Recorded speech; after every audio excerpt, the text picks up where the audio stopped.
gravando. Tá. Bueno. Tá, bom dia, pessoal. Bom dia, iniciar... Se é que tem alguém escutando pela internet aí, né? Nós vamos iniciar a reunião sobre o projeto de pesquisa sobre biodiversidade, patrimônio genético e acesso ao patrimônio genético e os conhecimentos tradicionais. E o professor Ayrton vai fazer uma primeira exposição de duas, que é introdutória da legislação. Eu vou deixar... Tá, ok. Então, pessoal, bom dia. Obrigado por terem vindo.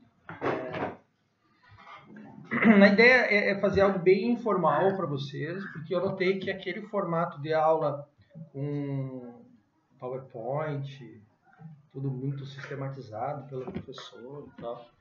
Para nós no grupo aqui, quando é fechado, né, não, parece que perde um pouco o sentido. Quando nós fizermos uma coisa maior, até a Jéssica tinha me perguntado se poderiam alunos de fora e tal. Vamos fazer, segundo semestre, uma coisa mais elaborada, até com material pronto, com data show, aquela coisa toda. E para alunos que não fazem parte do grupo, até para chamar a atenção do nosso trabalho aqui. Mas hoje eu quero fazer um trabalho com vocês bem próximo, assim. E eu vou achar aqui a convenção sobre a diversidade biológica, que não entendi. Tá, para a gente ter uma conversa, que aí vocês podem inclusive perguntar no meio da minha exposição aqui, né, que a gente consiga aproveitar o tempo e não fique uma coisa maçante, pelo contrário, tá? Então eu propus para vocês uma leitura. Eu peço que nas próximas a gente tenha sempre essa preocupação em fazer a leitura dos textos, tá? Porque esse texto que eu passei para vocês, eu já li umas 3 vezes ele, mas cada vez que eu leio eu acho ele melhor, assim, porque ele resumiu muito bem essa questão histórica, né? E até eu vou chamar, levante a mão o pessoal do grupo preto aí, que faz a parte de legislação. Nós vamos fazer depois um trabalho de evolução histórica, né? A gente pode partir desse texto aqui até como uma referência, porque ele é muito organizado em relação à evolução histórica. Talvez até porque foi feito por pessoas que não são do direito, ficou tão bem feito a parte do são muito bom. Tá?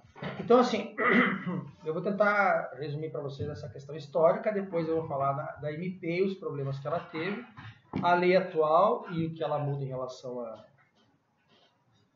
à MP, né? E por que tem essa questão dos pesquisadores, que é o objetivo final nosso é fazer um questionário, lembram disso, né? Um questionário para pesquisadores e depois avaliar de que maneira eles estão percebendo a legislação. O nosso projeto é nesse sentido. O produto, entre aspas, a gente tem que entregar isso. Tá? Então, assim, relembrando algumas... Aí, na aula, amanhã, eu quero fazer uma exposição um pouco diferente com vocês, porque daí eu vou entrar na minúcia da legislação nova, para vocês entenderem ela, entenderem os procedimentos, como é que funciona. Então, hoje é uma coisa mais geral e amanhã é uma coisa mais específica. Então, eu acho que a gente vai conseguir matar isso em 2 aulas. E daí, claro, no semestre que vem, nós vamos organizar um texto um pouco mais extenso, daí vocês vão conseguir conhecer o contexto da legislação sobre biodiversidade e vocês vão ver que a questão do patrimônio genético ela não está isolada, ela não está sozinha, ela está num contexto maior. Tá? Então eu vou seguir os parágrafos, vou seguir o roteiro, não vou ler o texto aqui, mas eu vou seguir o roteiro desse primeiro texto que eu passei para vocês, que é aquele intitulado Marco Regulatório do Acesso ao Patrimônio Genético e os Conhecimentos Tradicionais Associados no Brasil, da MP 2186 de 16, aliás, não era 16, é 16 porque ela foi editada 16 vezes. A Lei Federal 13123 de 2015. É bem fácil decorar o número da lei, né? 13123, 15. Facilita é interessante saber o número da lei. Já a MP é complicado, quase nunca me lembro. É 2186-16. Bom, eu vou contar o contexto histórico para vocês, eu acho que é muito importante. E naquela outra palestra eu não cheguei a tratar isso a fundo, tá? Então, assim, ó. Imaginem só, pessoal, o Brasil hoje é considerado, já era considerado, né, na verdade, desde os anos, sei lá, 80, quando surgiu o termo biodiversidade. Antes disso era considerado também um país importante para a questão ecológica, mas Em relação à biodiversidade, o Brasil é considerado hoje, primeiro, ele é um país megadiverso, tá? Existe um conjunto de países do mundo que são considerados megadiversos. Então, por exemplo, a China é megadiversa, o Brasil é megadiverso, a Indonésia é megadiversa, Madagascar, do desenho lá, é megadiverso. Tá? E são aqueles países que têm a maior diversidade de espécies. E aí tem um outro fator importante, que é o endemismo. Você sabe o que é endemismo? Endemismo são espécies que só existem naquele país ou naquele lugar. Tá? Então o Brasil também ele é muito importante em relação a endemismo. Fazem também uma divisão por uma classificação, aí tem que estar comigo a Luciana Escuro, para definir se é por espécie, etc. Mas o Brasil, ele, por exemplo, em anfíbios, o Brasil é o maior megadiverso. Né? Em aves é o maior megadiverso. E por aí vai. Só que endêmicas, né? Endêmicas. Só que nós temos uma qualidade que é muito importante, que são os conhecimentos tradicionais associados. Então, vamos imaginar uma comparação entre o Brasil e os Estados Unidos. Né? Os Estados Unidos é um país que tem populações indígenas, tem as comunidades tradicionais deles, tem os Amish, né, que são uma população que veio lá faz muito tempo, né? E no estado da Pensilvânia, que tem modos de vida tradicionais bastante fechados. Mas não dá para comparar a diversidade de culturas, de línguas, de modos de fazer, etc., que tem no Brasil. É muito maior. Tá? Assim, se pegar a Amazônia, se pegar o Mato Grosso, pegar o estado do Mato Grosso, por exemplo. Vamos pegar um exemplo, só o estado do Mato Grosso. Eu estava vendo um estudo sobre isso. São milhares de pessoas vivendo nessas áreas protegidas, né, terras indígenas, só para citar exemplo, ou demarcada ou não, e que tem... É que a gente tem uma mania de ser muito reducionista e enxergar as coisas de uma forma muito, muito resumida. Vocês já pararam para pensar quantas comunidades indígenas diferentes existem no Brasil? É muita coisa. Né? Ainda persistem, né? Tupi-Guarani a gente faz algumas classificações mais genéricas e a gente não consegue perceber a diversidade dentro das próprias comunidades, no sentido mais amplo. Aliás, isso é uma falha minha. Se tem um ponto legal que tem que fazer um estudo aqui, é um estudo antropológico, para entender esses conceitos em relação aos conhecimentos tradicionais. Tá? Isso é uma coisa que a gente pode alcançar para vocês. Então, esse é um ponto que é super importante. É super importante, porque assim, o nosso evento foi sobre o comum, falou das comunidades tradicionais, falou dos direitos tradicionais e tal. Legal, a gente vai fazer um teoria sobre o comum, vai estudar lá, o Acosta vai estudar, o Volker vai estudar, todo mundo que estava lá, e não sabe quais são as comunidades tradicionais que existem no Brasil.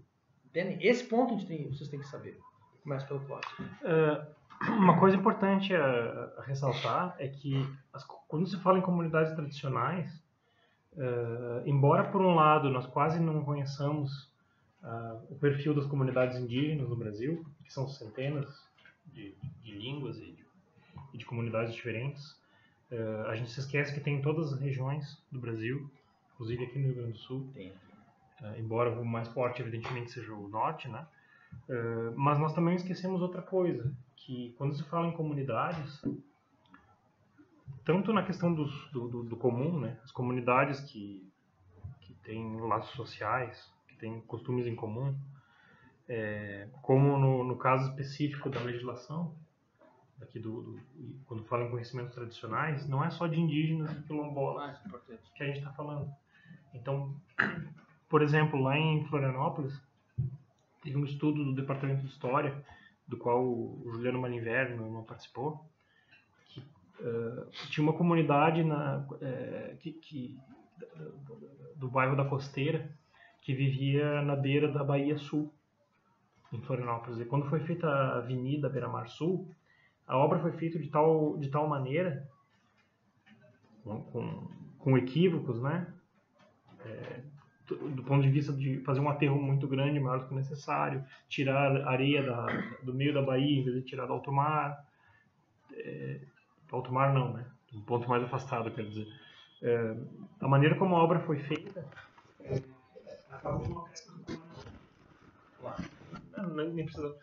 acabou com a pesca do camarão e de outras coisas que eles tinham lá.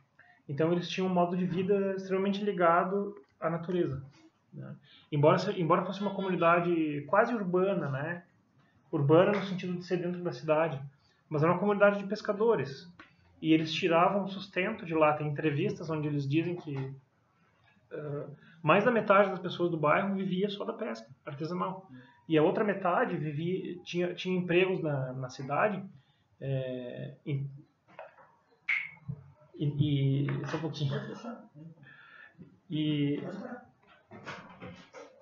Tá entregue.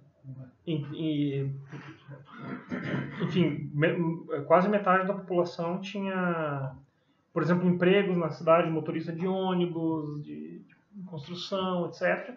Mas chegava em casa às 6 da tarde e iam pescar. Era uma atividade que fazia bem, tinha um valor cultural, porque é uma coisa divertida, se fazia em comunidade, e era um complemento de renda. Então é uma comunidade muito unida, cheia de valores, etc.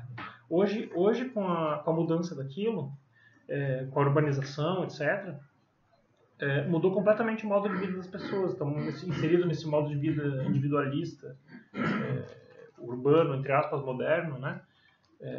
Porque não tem mais a pesca artesanal. Então, teve um problema muito grande de desemprego, depois eu não acompanhei mais, e teve essa coisa de quebrar os laços sociais, né? E a pessoa entra naquele atomismo, naquele individualismo que a gente fala, né? Então, essas comunidades estão no nosso redor, né? Não é só o indígena. Isso é importante. É só isso. E olha só que legal o que o Clóvis falou em relação à biodiversidade.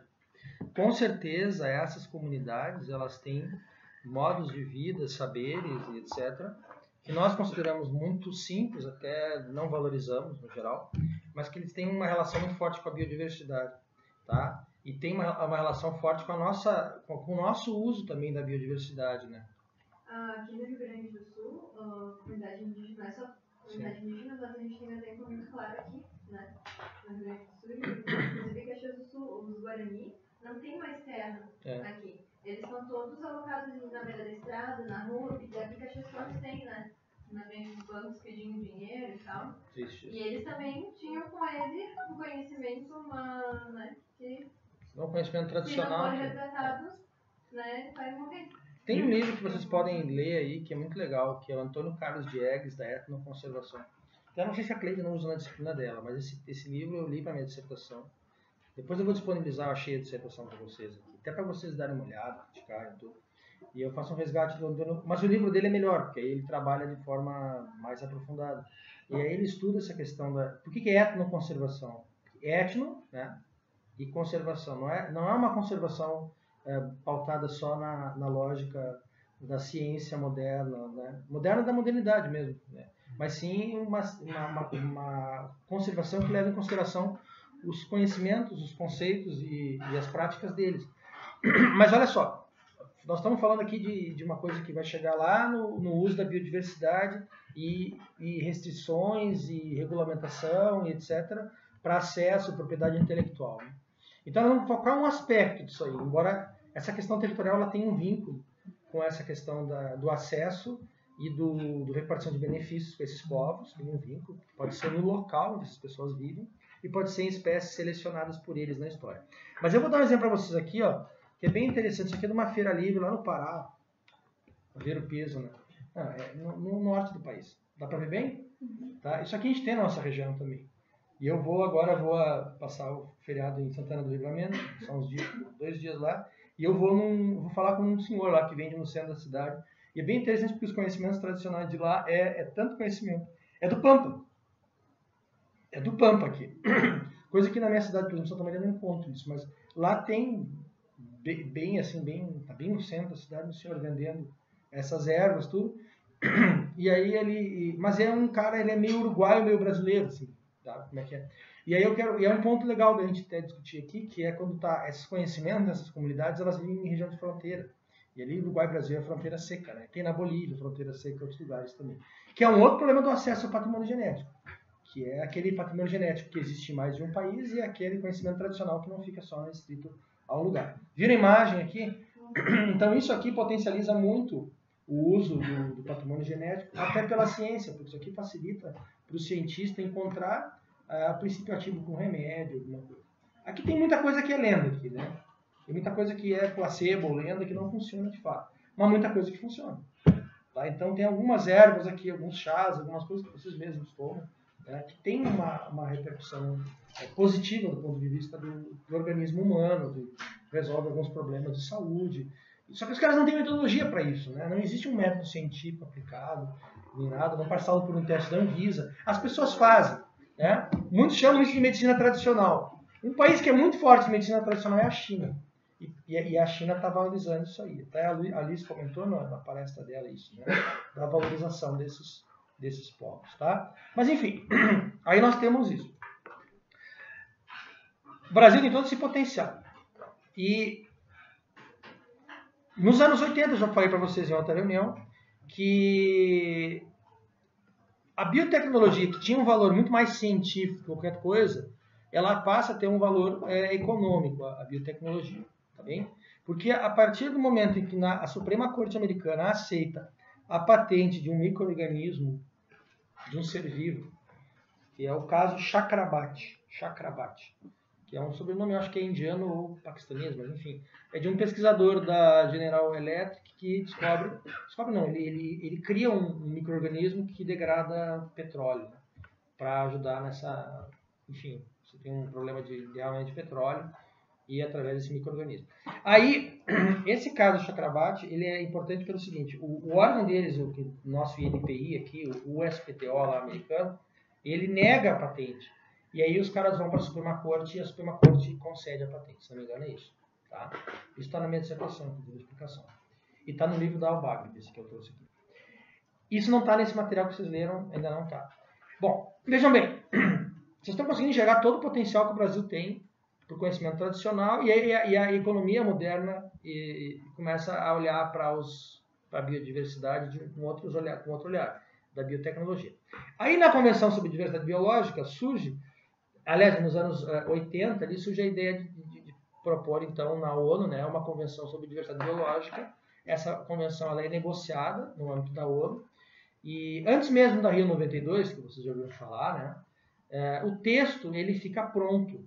O texto fica pronto nos anos 95, se não me engano. 92 não. Nos anos 80 eles começam a construir o texto. Não, em 92 mesmo fica pronto o texto, tá certo. E antes da convenção. A convenção é um momento de assinatura, né? Agora não estou me lembrando qual é a cidade que ficou pronta. Mas enfim, não interessa. Vai para o Rio de Janeiro e os países assinam a convenção que já está pronta. O Brasil, nessa discussão toda, ele puxou uma briga de um grupo que a gente chama de grupo dos megadiversos, né? E aí tem até na literatura e acompanhando as convenções, que seriam 77 países megadiversos, tá? Olha o tamanho de 77, é um número razoável de países, que seguem uma orientação que está ali, Brasil, Índia, China e outros estão trabalhando junto, para inserir considerações a respeito da soberania dos estados sobre os recursos genéticos, dos conhecimentos tradicionais associados. Então, a convenção trazer isso para o direito internacional, o respeito aos conhecimentos. Não existia nada nesse sentido antes. Mas com uma importância muito grande, porque a convenção ela tratava de duas coisas. Ela tratava de uma coisa só, no início, a proposta. Conservação da biodiversidade. Pronto. Era só isso que eles queriam. Conservação. Tá? O que os países em desenvolvimento trazem? Uso sustentável e acesso e repartição de benefícios. Eu já falei isso com vocês na outra reunião, mas eu repito muito isso. Eu acho importante. Porque, se ficar só na conservação, é só a criação de unidades de conservação dessas áreas protegidas, né? É só manejo das espécies a partir de técnicas e tecnologias que já existem no âmbito da biologia, ou seja, conhecimento técnico mais desenvolvido nos países do norte, principalmente. Agora, não adianta você criar áreas preservadas isoladas se você não pensa no todo. Então, a produção econômica, até a ideia do desenvolvimento sustentável, que estava se desenvolvendo na época, né, pressupõe um uso sustentável da biodiversidade, e um manejo sustentável da biodiversidade. E era o que os países em desenvolvimento que IRA. Tá? Os países do norte estavam mais preocupados em criar realmente um sistema de áreas protegidas, usar a ciência para preservar o meio ambiente, criar limites para colocar no estudo de impacto ambiental, considerações relativas à biodiversidade e tal. E os países de desenvolvimento, com a ideia de desenvolvimento sustentável, eles pretendiam fazer uma troca. Olha, nós vamos preservar o nosso ecossistema, precisa de recurso, nós vamos melhorar a nossa forma de produzir, acho que todo mundo tem que melhorar a forma de produzir, inclusive na agricultura, de forma sustentável, mas nós queremos fazer uma troca com vocês, que eu acho extremamente importante. Nós temos conhecimento tradicional e nós temos recursos genéticos. Vocês estão acessando isso aí há um bom tempo já, sem nenhuma troca, sem nenhuma, digamos assim, sem nenhuma repartição de benefícios, que é o termo que entrou ali, né? Mas nenhuma repartição de benefícios. Então, os bônus do uso da tecnologia estão indo todos para vocês e nós estamos ficando com o dever de conservar, inclusive para vocês, porque se existirem essas espécies, vocês vão se dar bem. E nós também estamos querendo valorizar os nossos conhecimentos tradicionais, as nossas comunidades locais, para manter isso aí, e que esse conhecimento não seja patrimônio comum da humanidade quando ele está vinculado ao patrimônio genético, mas sim esse conhecimento seja de gestão soberana dos estados. Aí os países desenvolvidos dizem, não, tudo bem, até pode, os Estados Unidos está fora, não concorda com isso. Mas tem um detalhe importante. Se for assim, vocês não podem impedir o acesso ao recurso genético e aos conhecimentos tradicionais para empresas, pesquisadores de outros lugares. O que vocês têm que fazer é regulamentar isso. E as regras, elas não podem ser, assim como no sistema de propriedade intelectual, elas não podem ser regras, tudo para os meus pesquisadores e para minhas empresas e quase nada para quem é de fora. Tá? Então, até um detalhe bem interessante, a CDB ela não impede que os estrangeiros pesquisem aqui no Brasil, etc. E o Brasil não pode criar, pelo que está na Convenção, uma legislação que impeça isso. Faz parte desse grande consenso aí que eles chegaram. É uma seção de soberania, de certa maneira, né? Porque se você tem direito de... Se você tem soberania sobre os recursos naturais e você concorda em permitir o acesso, sobre a condição de ter repartição de benefícios. Mas, Clóvis, aí tem um ponto importante, bem pragmático, né? E aí talvez o Leonardo possa no futuro nos ajudar, ou a gente possa fazer uma pesquisa mais apurada, vocês que estão estudando essa parte. Porque assim, nós saímos, eu concordo, eu acho que a soberania deveria ser bem mais forte, porque a soberania sobre a tecnologia dele, sobre até a discurso do ex-senador, inclusive foi professor da UNB, perguntaram para ele sobre a internacionalização da Amazônia. Ele disse, olha, internacionaliza a Amazônia desde que vocês internacionalizem o petróleo, as armas, a tecnologia, etc. É mais ou menos por aí. Só que é interessante ver o percurso. O patrimônio genético, que a gente deu esse nome no Brasil, que deu esse nome, vamos dizer, o recurso genético, a informação genética, ela era de ninguém. Ela não era nem patrimônio da humanidade e nem bem soberano, né? Então, não existia nenhum marco legal, não existia nenhuma regulamentação internacional. O que nós conseguimos fazer, os megadiversos, entre aspas, né? Eles conseguiram avançar e dizer, biodiversidade e recurso genético é de soberania dos estados. Então, eu acho que já foi um avanço essa negociação. Tá? Claro que aí tu vai encontrar do outro lado a lógica da transferência de tecnologia, da propriedade intelectual, que alguns estão estudando aqui, que é uma lógica de não restrição do acesso à informação genética. Essa lógica já começou lá, né? Só que, veja bem, porque nem toda pesquisa feita por pessoas de fora do país, etc., ela é uma pesquisa, talvez, para uma multinacional, para uma corporação, esse raciocínio a gente tem que levar em consideração. Ela pode ser uma pesquisa também para, de fato, você encontrar algo de positivo de forma coordenada, de forma a se fazer uma troca mesmo, né? E aí um ponto interessante, muitas das nossas pesquisas, elas dependem do uso de tecnologia e de informação que está fora do país, de intercâmbio tecnológico e de informação científica. Isso torna essa pesquisa mais, digamos assim, ela tem mais efetividade, ela consegue ser mais rápida, ter melhores resultados. Só que uma coisa que também não pode ser um pressuposto é que nós no Brasil não teríamos nada de tecnologia, nada de qualidade científica. É um erro também. Tá? Então, assim, nós nem somos um país que não tem nada, mas não somos também autossuficientes. E a tecnologia que a gente tem, ela foi desenvolvida no Brasil? Ou teve transferência de tecnologia? Isso é uma pergunta que eu também posso fazer também. Difícil. Porque muitas das nossas maiores conquistas tecnológicas é o contrário, nós que estamos cedendo a nossa tecnologia para fora. Né? É a questão do pré-sal. A Petrobras inventou. A Petrobras permitiu a exploração. Não quero mudar de assunto. Mas aqui parece que é a mesma coisa. Quem permitiu produzir soja no Cerrado foi a Embrapa. Né? Então, é uma coisa para a gente perguntar. É claro que alguns têm mais interesse nisso e podem estudar mais. Né? Outros podem estar apenas como pano de fundo e eventualmente alguém pode se interessar mais nessa discussão. Né? Quer dizer, nós estamos... até que ponto nós estamos sendo beneficiados enquanto país com transferência de tecnologia e até que ponto as corporações estão sendo beneficiadas com acesso ao nosso patrimônio genético? Será que uma coisa... será que isso é equilibrado? Será que é uma coisa complexa? Eu te diria o seguinte, do que eu tenho visto, mas não é uma resposta, porque a gente tem uma dificuldade em ter esse dado. Assim, ó, eu acho que foi um avanço para os países do Sul. Ia ser pior se não fosse assim. Tá? Só que na convenção vem a questão da transferência de tecnologia. E o grande problema é que tem ocorrido muito pouca transferência de tecnologia de lá para cá. Né? Então, assim, em termos ideais, a convenção, ela nos beneficia? Eu acho que sim. Em termos ideais. Senão a diplomacia não ia defender isso, sabe?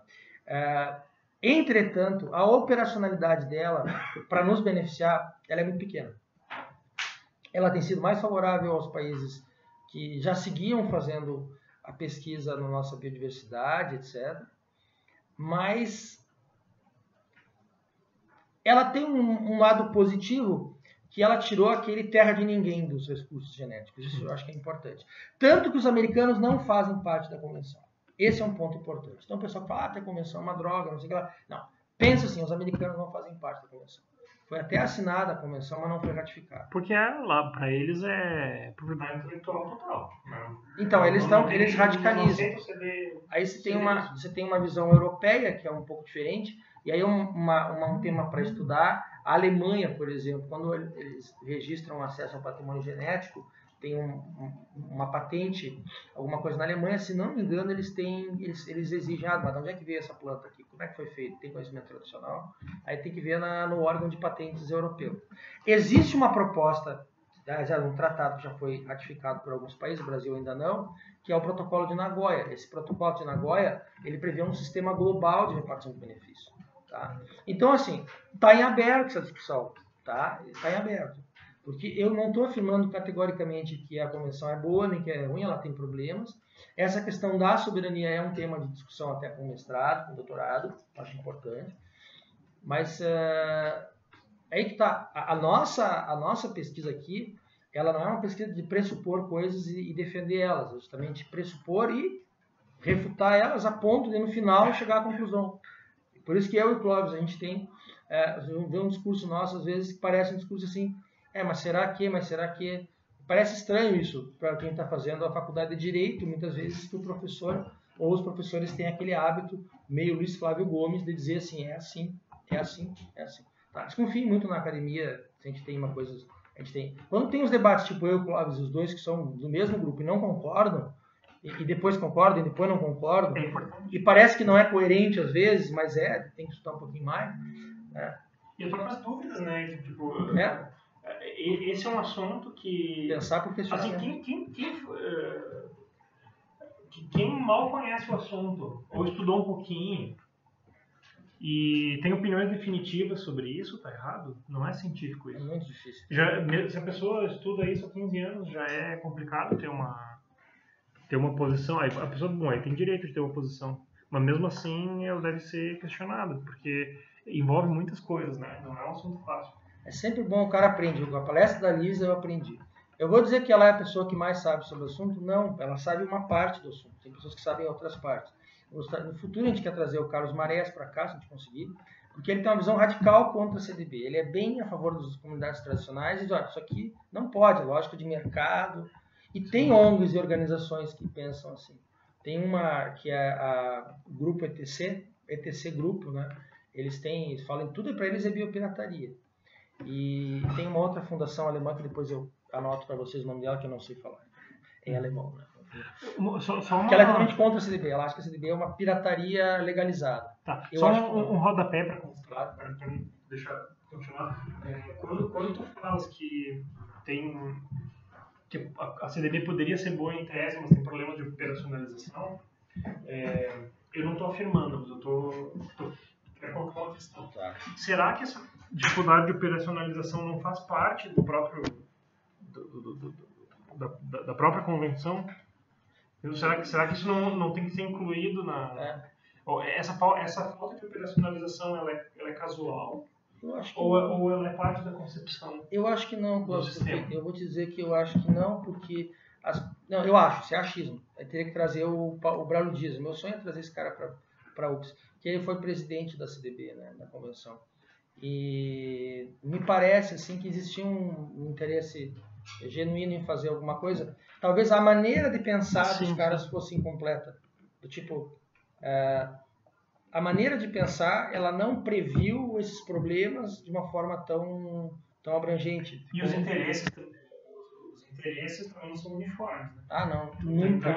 Nunca é. Isso é muito importante. Muita gente tentou com objetivos diferentes, né? É importante. Né? Mas, por exemplo, o agronegócio do Brasil, ele rechaça a Convenção sobre Diversidade Biológica. Ele rechaça Nagoya, né?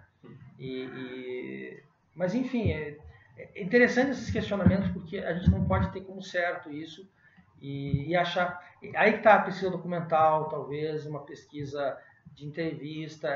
Olha, tem muita coisa por fazer, sabe? Tem muita coisa. Até a vinda do Braulio, que ele é um professor da área de zoologia, se não me engano, ele é veterinário.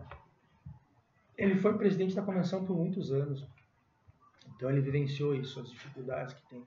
Assim, ó, existe dentro do secretariado da convenção e quem coordenou a convenção, eu acho que existia um interesse genuíno em chegar numa convenção para conservar a biodiversidade e tal.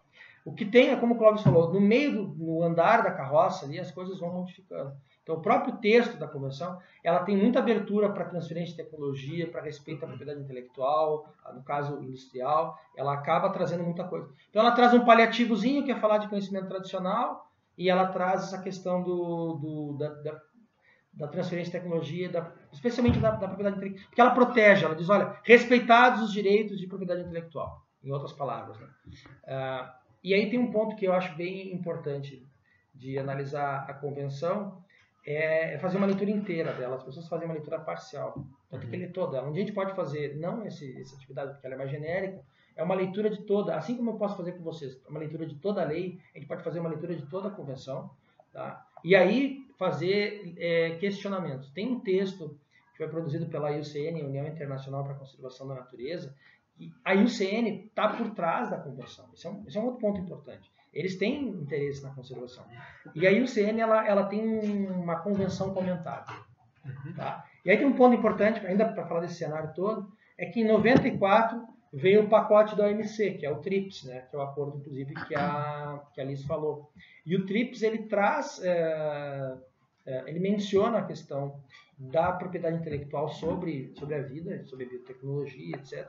E ela tem um artigo que é muito utilizado, você vai falar de cultivares, mais alguém vai falar, talvez, que é o 27.3b do TRIPS, 27.3b, que aí ele explica como que você pode proteger plantas, por exemplo, né? E aí ele fala em um sistema sui generis. E além desse artigo, só que a CDB, a Convenção sobre Diversidade Biológica, fala em conhecimento tradicional, o TRIPS não fala.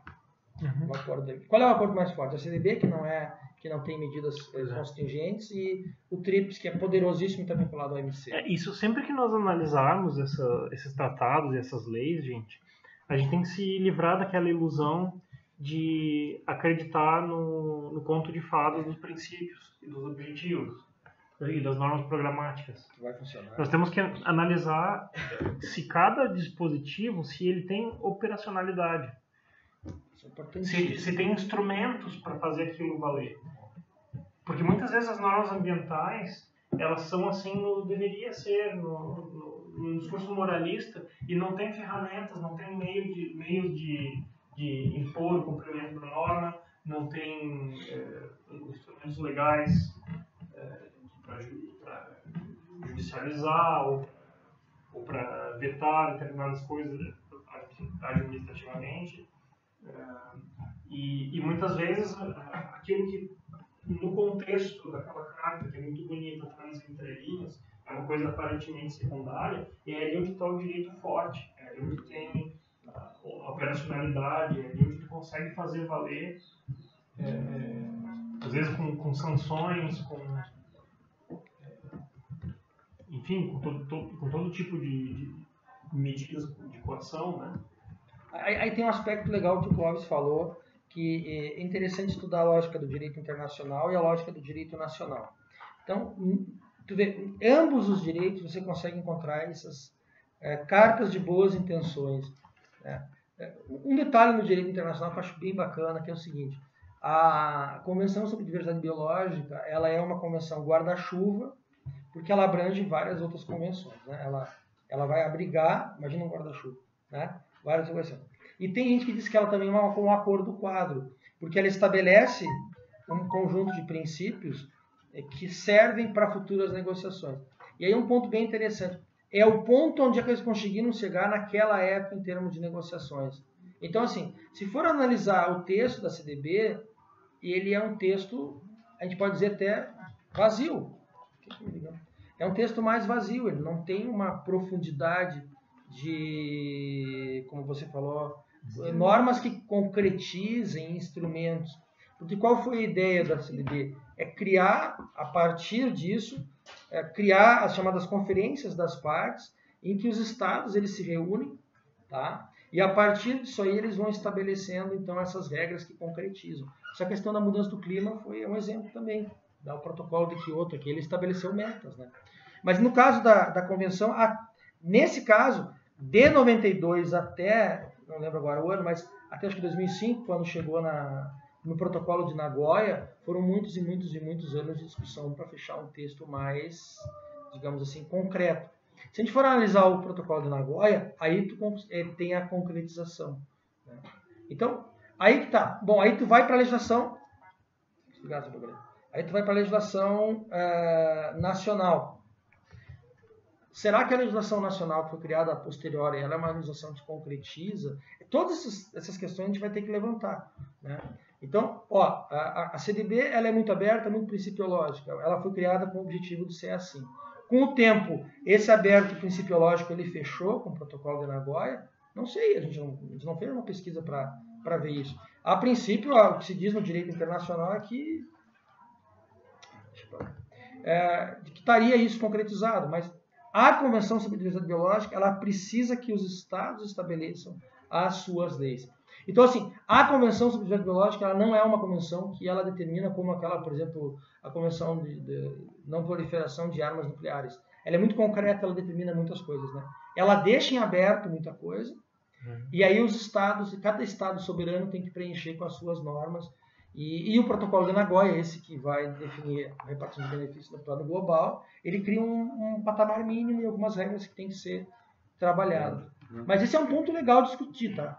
Até que ponto isso de fato tem concretização e o que na convenção é simulacro, assim. E um ponto que eu digo a vocês, transferência de tecnologia, um tema uma questão crucial. Que eu faria um pós-doc sobre isso aí, ou um doutorado, um mestrado. Transferência de tecnologia, eu acho que é o calcanhar de Aquiles. Com certeza. Porque nunca fechou, não fecha. E se você trabalhar todos os tratados internacionais, a maior parte deles não funciona bem. Porque o que é transferir tecnologia de um país desenvolvido para cá? Né? É uma transferência de tecnologia que está muito vinculada ao sistema de propriedade intelectual. É muito difícil transferir a melhor tecnologia para nós. Fala.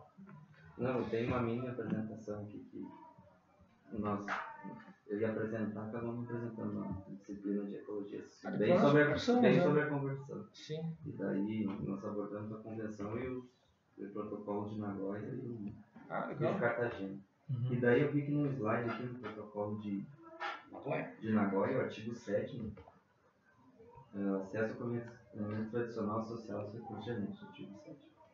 Em conformidade com a legislação nacional, cada parte adotará medidas conforme o caso, com vista a assegurar que o conhecimento tradicional associado a recursos genéticos detido por comunidades indígenas locais seja acessado. Vê aqui, ó, um ponto interessante. Mediante consentimento prévio informado, e daí bota ou a aprovação e participação dessas comunidades indígenas locais.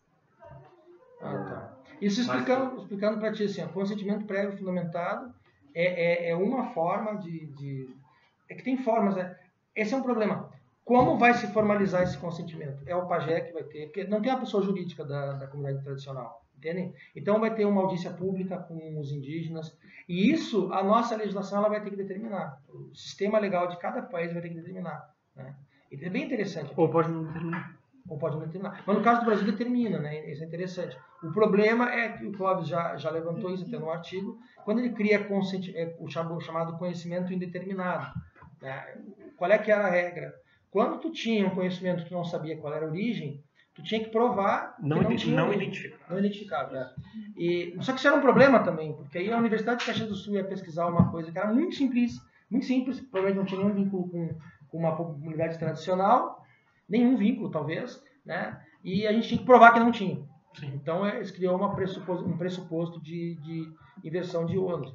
Só que isso é um problema, porque o que pode acontecer é... Mas não existe inversão de ônus. Existe só o argumento de ônus. É que antes era assim, antes na legislação, tu queria dizer que um conhecimento ele não era um conhecimento... Se tinha, digamos assim, está difundido pelo Brasil inteiro que usar carqueja para alguma coisa é bom. Tu tinha que fazer um estudo para provar que não... o ônus era teu. Se chegasse uma comunidade e dissesse que a carqueja é um conhecimento nosso, ela tinha muito mais chance de levar na justiça. Hoje, a lei ela inverte, eu acho que é um ponto muito ruim, é que ela inverte essa lógica. Né? E tu tem muito mais facilidade de dizer esse conhecimento é um conhecimento que está difundido, e por estar difundido ele não é identificável. Mas eu acho que, assim como tu faz um estudo de impacto ambiental, tu pode fazer um estudo não de impacto, mas um estudo de origem desse conhecimento. Porque o impacto... Por exemplo, a convenção ela prevê uma indenização, por exemplo, das comunidades de conhecimentos, por exemplo, anteriores que já foram explorados economicamente. É que assim, a convenção é difícil no direito internacional tu prever. Tem que entender uma coisa, o Leonardo vai ajudar muito nisso. A lógica do direito internacional não é de invadir a soberania dos Estados. Tu não pode regulamentar isso não tem como regulamentar. Então, o que pode ela acontecer... é principiológica. Ela vai dizer que tem que ter uma consideração sobre isso aí, e aí o Estado vai determinar qual é o mecanismo que ele vai utilizar para... Na verdade, as convenções são todas pendentes, dependem de regulamentação interna. Porque, cara, você tem que entender o seguinte, ó, enfim, ficou o direito internacional aqui. Tem que entender uma coisa muito clara, por isso que você tem que fazer a disciplina do Leonardo. Só tem que fazer, é muito importante. O direito internacional, ele é um direito criado por Estados soberanos. Tá? Então, assim, imagine que vocês todos aqui, nós estamos fazendo a nossa lei. É diferente do sistema representativo que tem os deputados, senadores lá no Congresso. Nós vamos fazer a lei que nós mesmos vamos obedecer. Então, é muito mais estratégico essa postura de você estabelecer a sua própria norma. Né? Então, cada um vai querer puxar a brasa para o seu assado e cada um vai querer manter um espaço soberano grande para atuar. Tá? Então, a ideia de ter isso na convenção não é regulamentar isso de forma muito específica. É determinar as linhas gerais de como deve ser, e aí os estados eles têm que preencher isso aí de acordo com as suas peculiaridades, com o seu sistema legal. Pensem bem, o Brasil tem um sistema legal completamente diferente da China, por exemplo. Então a maneira de regulamentar a matéria é muito diferente. O que a convenção busca, e o protocolo de Nagoya, é ter algumas coisas em comum. Mas eu quero voltar aqui para o histórico. Então nem tinha a Convenção sobre Diversidade Biológica, e tinha já essa ideia de que patrimônio genético é uma coisa que tem valor econômico, inclusive. Né? Aí sai a convenção, só para fazer um resumo que eu estava falando antes, e aí a convenção os negociadores, que era aquela União Internacional para a Conservação da Natureza, o PNUMA, que é o órgão de meio ambiente da ONU, e pesquisadores e universidades, um monte de organização, estão focados na conservação. Os países em desenvolvimento dizem, tem que ser uso sustentável da biodiversidade, do patrimônio, dos recursos genéticos, e aí também a repartição de benefícios. Porque, vejam bem, vai gerar benefício econômico você usar o recurso genético. Por que não pegar esse recurso econômico e transferir com as sociedades, com as comunidades, para ajudar elas a preservar? Tá? Então, aí que está. No meu ponto de vista, eu não entendo que a gente deve sempre demonizar a empresa. Todas. Não tem. Isso é um erro. Eu acho que é um erro grave, eu acho que é uma radicalização desnecessária. Nós temos que proteger as nossas empresas brasileiras e que elas façam de uma forma sustentável, conforme a lei, etc. Aí eu dou um exemplo. Eu não estou defendendo dizendo que a Natura seja um exemplo perfeito. Mas a Natura pesquisa com comunidades tradicionais, patrimônio genético, etc., utiliza isso.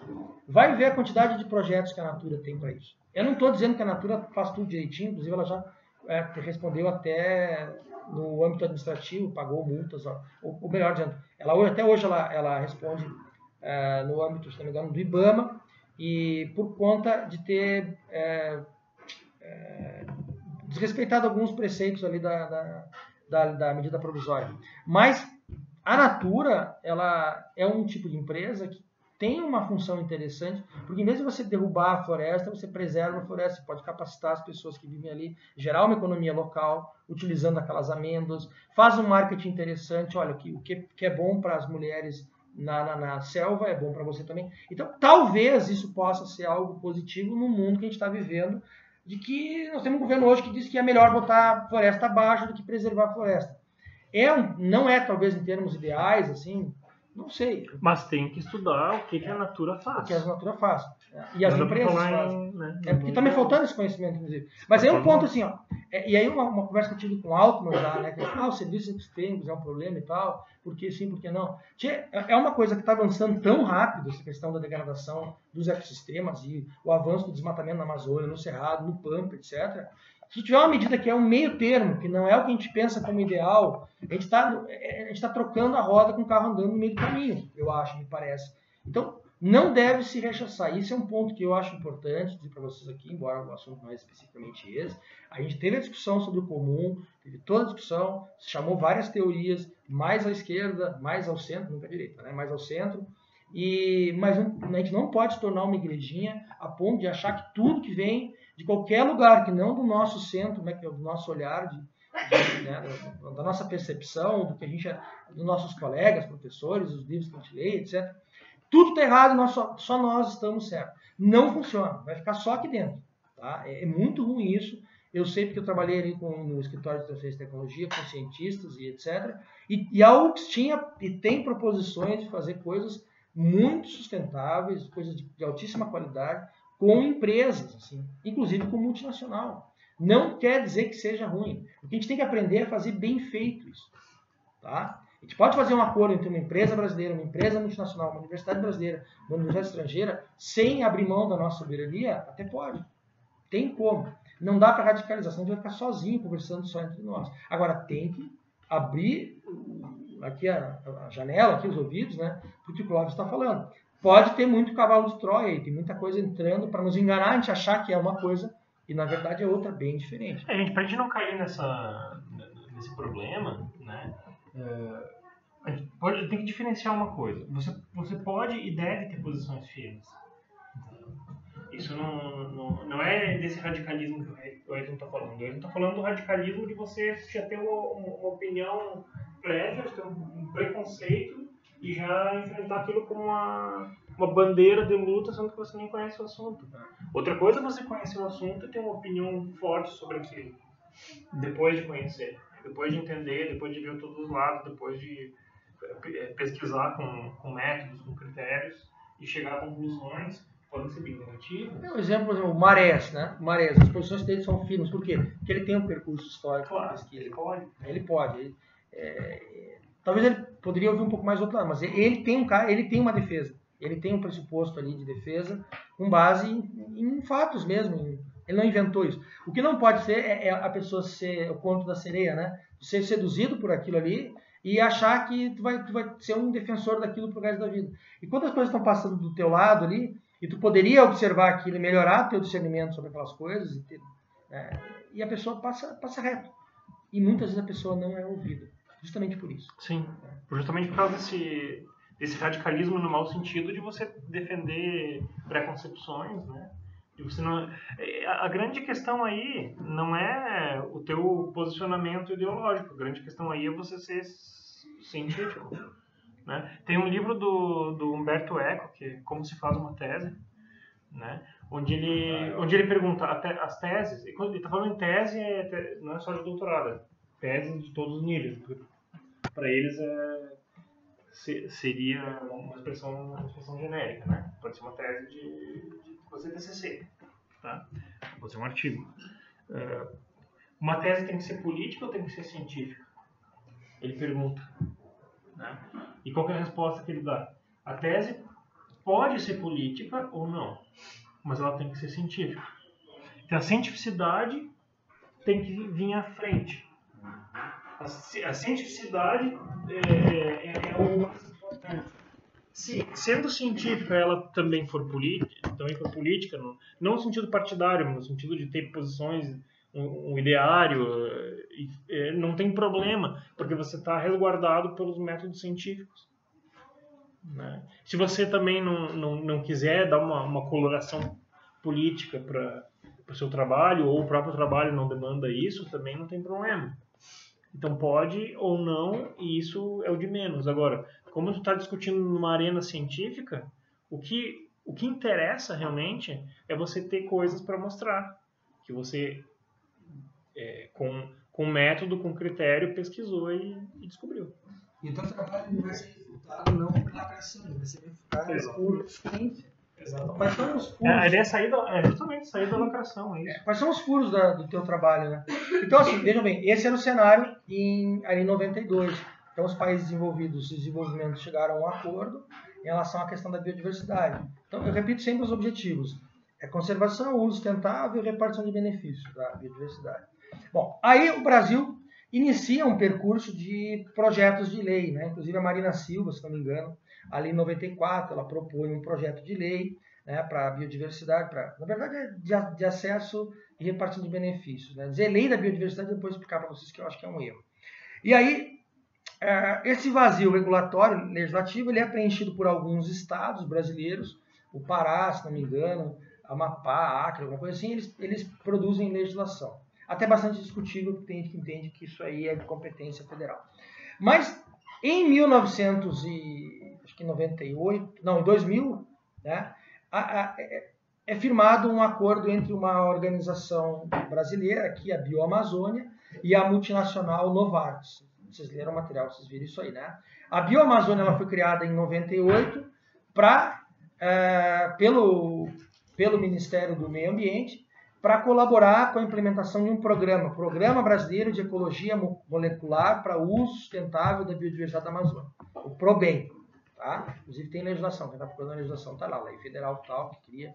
E essa Bioamazônia, então ela estabelece um contrato com a Novartis, e tem descrito aqui tem um livro do Santana que é muito bom, que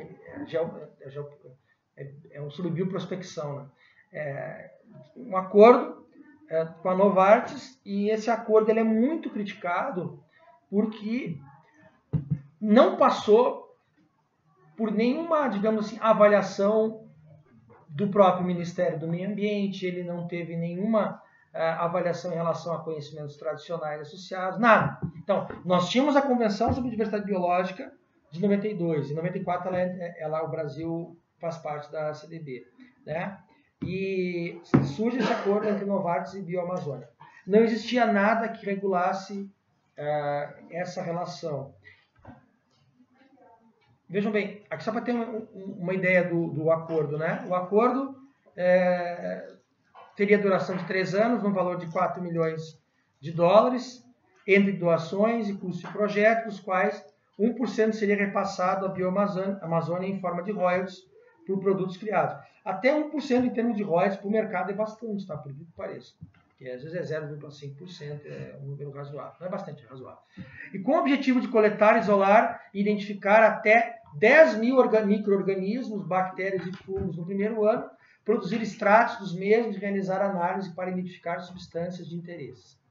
E aí depois, o material que vocês viram ali, ele explica tudo como deveria ser. O problema é que na medida em que essa empresa, a Novartis, ela leva essas espécies para fora, ela não está vinculada ao Estado brasileiro, a uma universidade, só a essa bioamazônia, mas ela não tem no contrato nenhuma obrigação assim, você pode pesquisar durante 5 anos, depois para. Não, fica para o resto da vida. Então aquela espécie, ela fica lá, ela é coletada no Brasil, ela é levada para lá, ela inicia a pesquisa lá, e os caras podem pesquisar para o resto da vida aquilo lá. Então aquela informação genética que eles vão gerando, que eles vão desenvolvendo, pode ficar naquele país e ser, digamos assim, objeto de várias patentes, e talvez algumas patentes nem teriam vínculo com essa empresa brasileira. Tá? E aí, pessoal, isso é criticado pelos cientistas, é criticado por políticos, é criticado pela imprensa, é criticado por comunidades, ONGs que estão na defesa de comunidades tradicionais, ONGs defensoras do meio ambiente, ou seja, na verdade, gera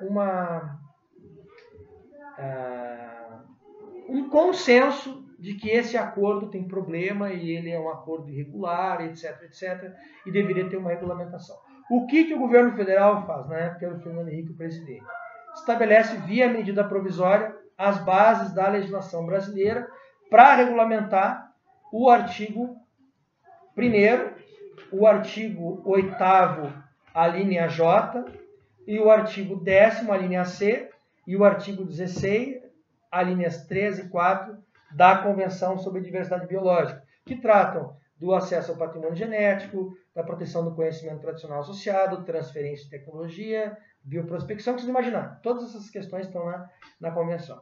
Então, essa medida provisória, ela vem para contentar esses setores, mas ela tem um ponto bem interessante, que é o seguinte, tem ali um dado na medida, que é os acessos que foram feitos até, deixa eu ver aqui, está no material, até dia tal do ano tal, eles estão, entre aspas, anistiados de repartição de benefícios. Ou seja, aquele acordo da Novartis ali, com a Bioamazônia, ele fica dentro e fora dessa legislação.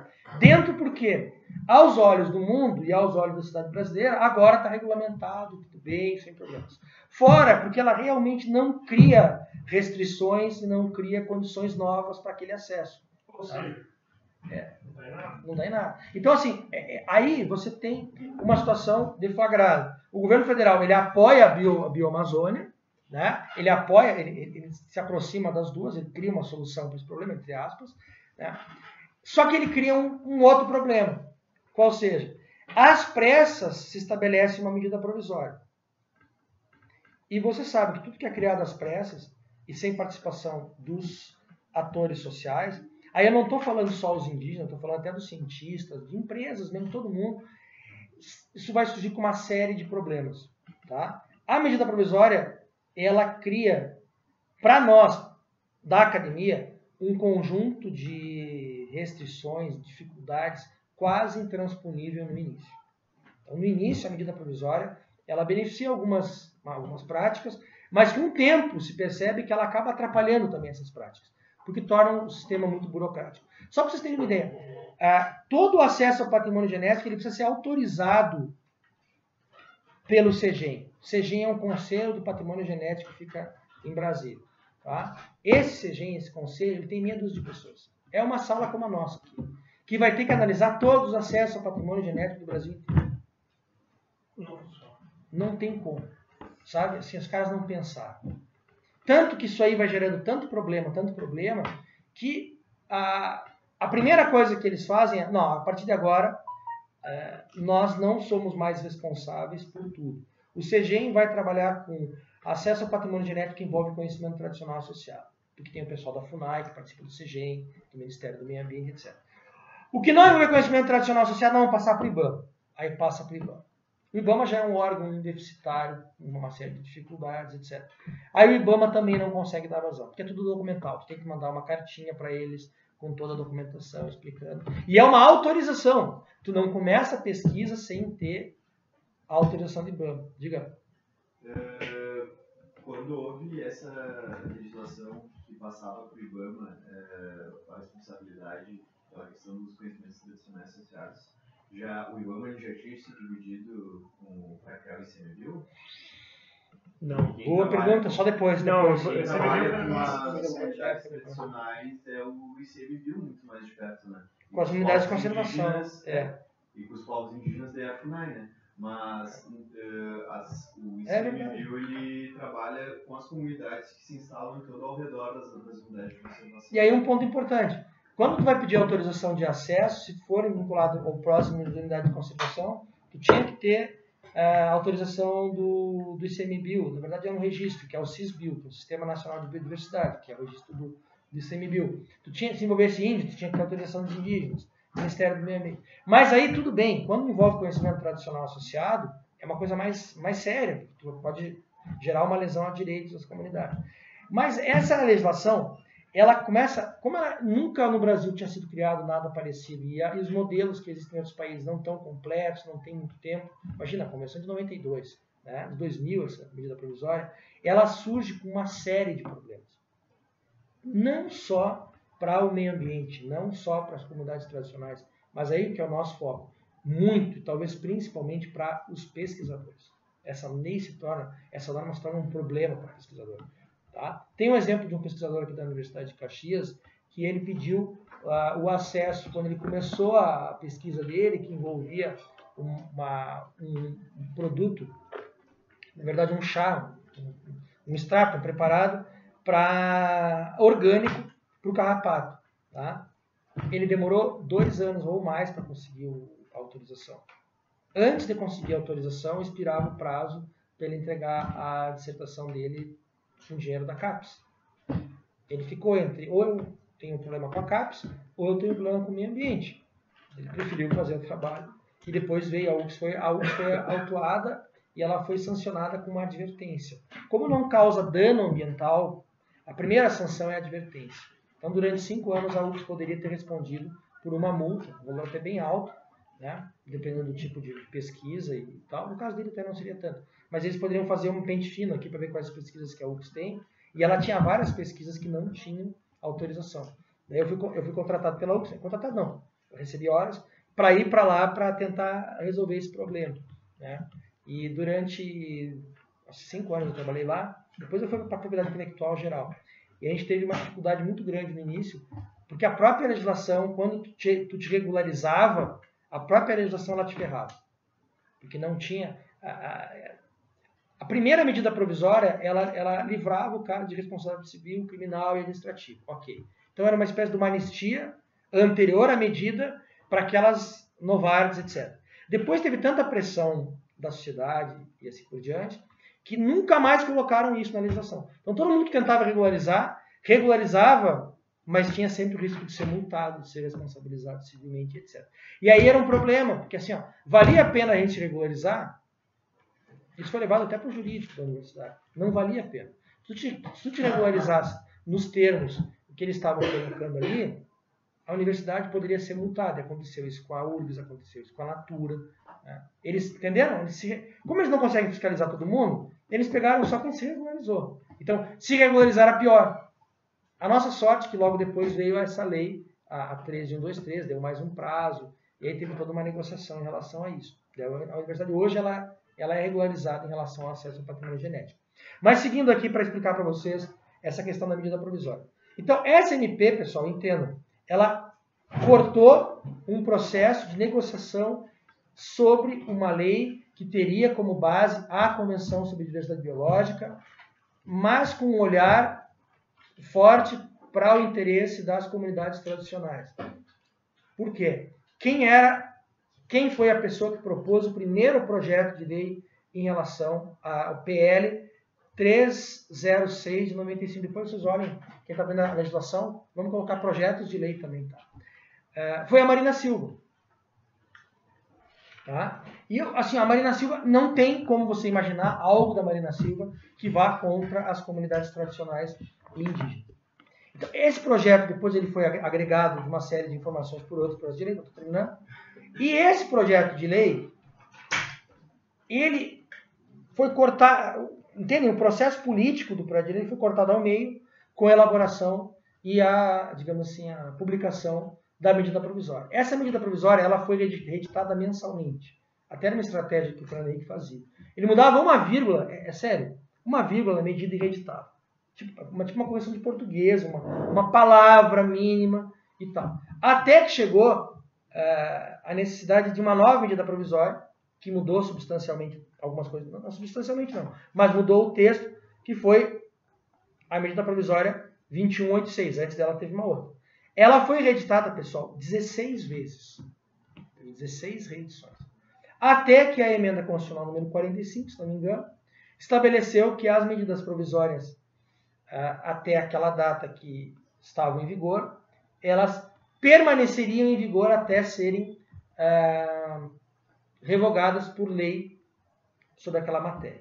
E aí essa lei, essa medida provisória de 2000 não lembro se é 2001, por aí, a primeira foi 2000, depois 2001, ela foi reeditada até a Lei 1323 de 2015. O que mudou da medida provisória para a lei? Como é que foi o processo da lei? O processo da lei não foi um processo democrático, com a participação da sociedade, não levou em consideração aquela discussão que eu estava falando para vocês ali, né, da Marina Silva e outros deputados e senadores que propuseram mudanças.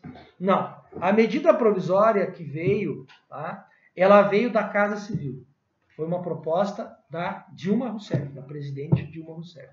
E quem que estruturou essa medida provisória? Não sei. Não sei.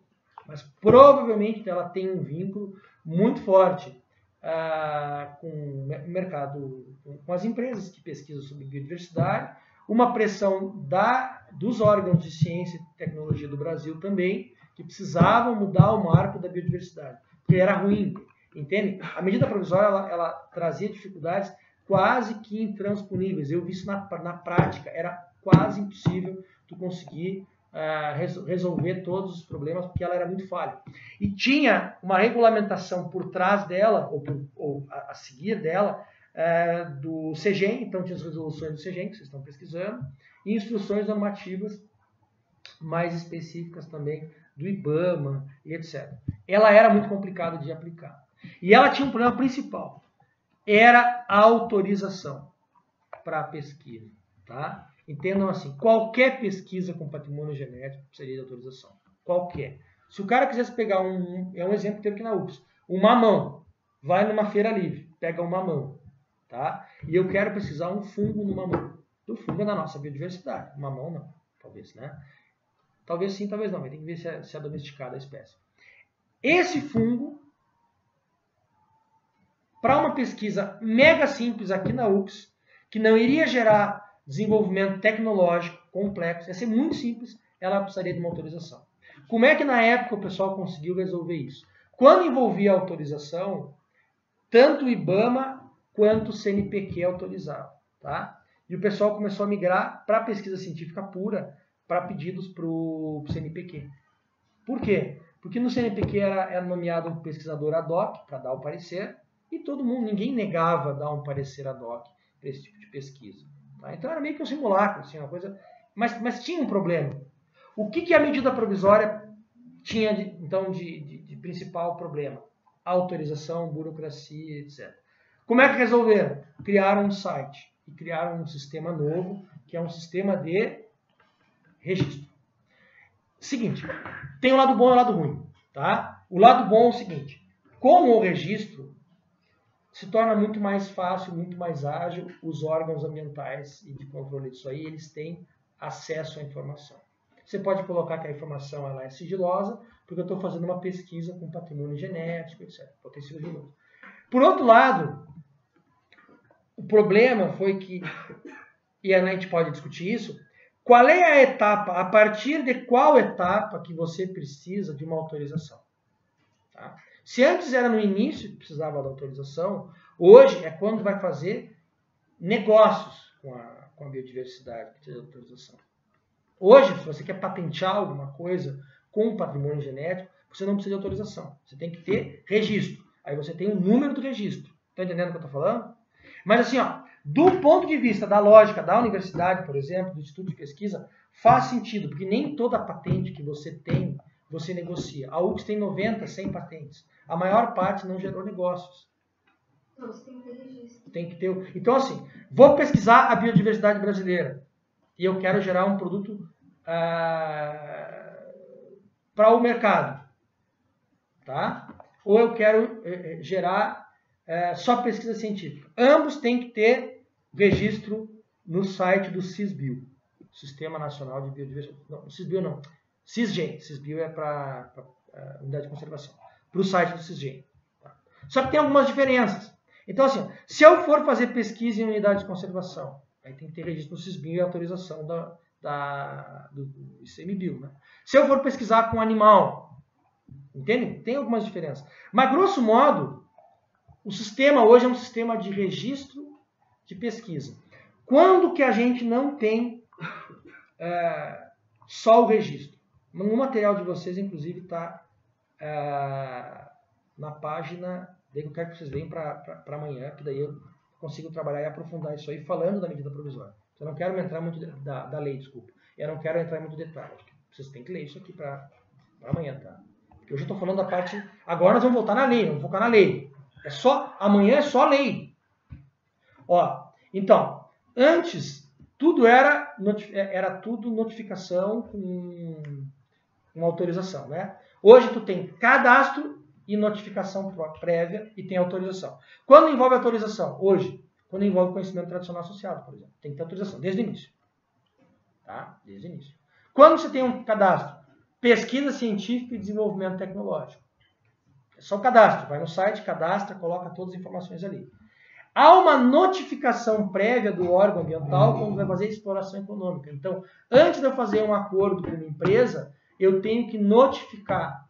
Por quê? Porque aí surgiu a fase de repartição de benefícios. Aí que tá, a gente pode discutir isso, mas eu acho importante ter o lado da academia, ter o lado das empresas, pelo seguinte. Veja bem, pesquisar, eu preciso de autorização para pesquisar um fungo no mamão? Acho que não. Agora, se eu for pesquisar numa comunidade tradicional, acho que sim.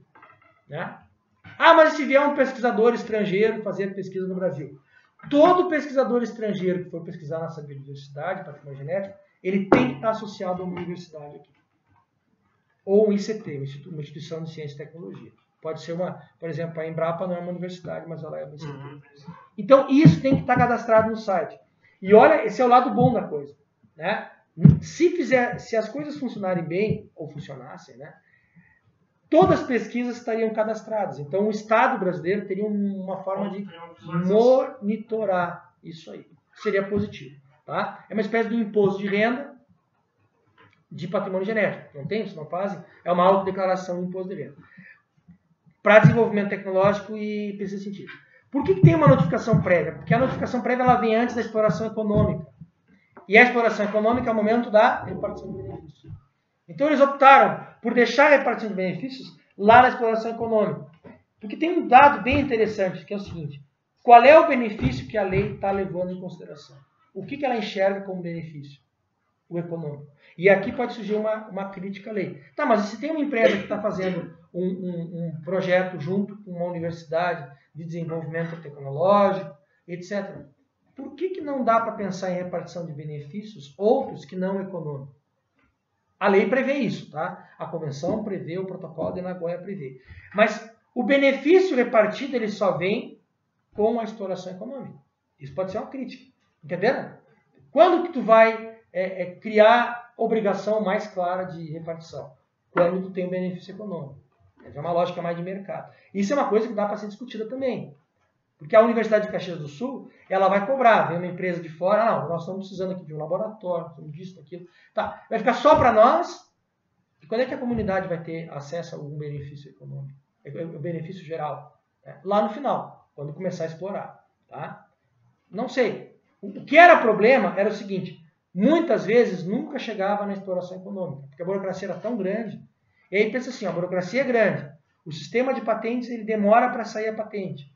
Né? Então, para uma universidade como a UFS, nós ficávamos na mão das empresas e na mão do órgão ambiental, porque era muito demorada a autorização. Tá? Mas assim, vou dizer para vocês que isso não está fechado, está tudo em aberto.